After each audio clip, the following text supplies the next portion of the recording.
What do I remember? Using a condom every time?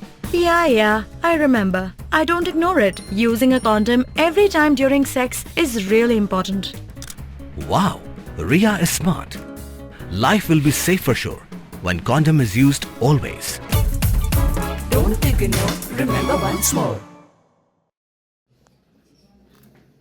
MLA ka tu Jowai constituency, but Menteri ka Sorkar Jalama Wailat Mikishila, ula sampai ba iaka skhim Special Rural Works Program SRWP, jong usnam arjar apsaw du arjar apsan, kabakot kumba klur tyngka. Iaka di ka skhim na sam shakinungalam jogidor barshnong, kumju ki sengkur, ki senraj, ki skul, bat kin hun, knang pakin yo ban pendan kam hakikam bapher. Iaka deka skhim na sam haga jingalang kabalalong ha high winds Tatlasken West Giant Hills District haga arpasantrik nailur. Menteri ula pentip ru basyan unsa sam ru saya kitin sop ying shakishnong gitaw.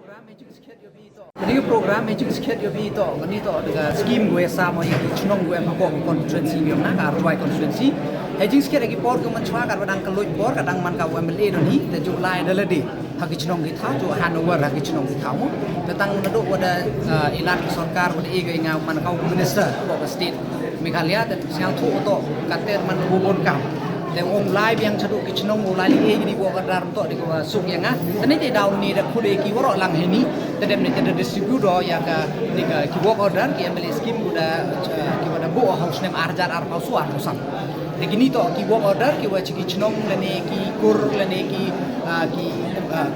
educational institution ki senra ki ni gitai ni sam ki work order ni mentau konkret ki chingem kam yo ki yu per amau ni ko dai distribute ni hawa ane de pol chikru ni SRWP dan dengan MLA scheme ni yang sudah marjar amal suat usan dan the rest ni Muslim dan ingin dah distribute di sakit CTIC dan ni kin yung kin som yung kita itu dah distribute yang ni saja kitnong kita ma em gud dep etenyo em gudang ni kada bun hi malum mana hawa ane jempoi kichigi le phau tu li ro ki institution ni kitnong kita dai. Dude, Priya and Reha both want to meet me today. I just met Shreya yesterday. What should I do? First, go and get yourself tested for HIV. HIV test? You have multiple casual relationships and unsafe sexual practices. So it is important to get tested for HIV. You are scaring me, bro.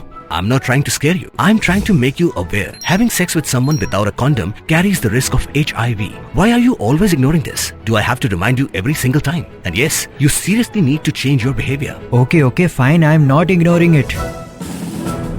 Sorry, Priya. Sorry, Reha. Today I am giving time to the HIV test, not to you guys. If your habits are like Rahul, HIV test is important for you.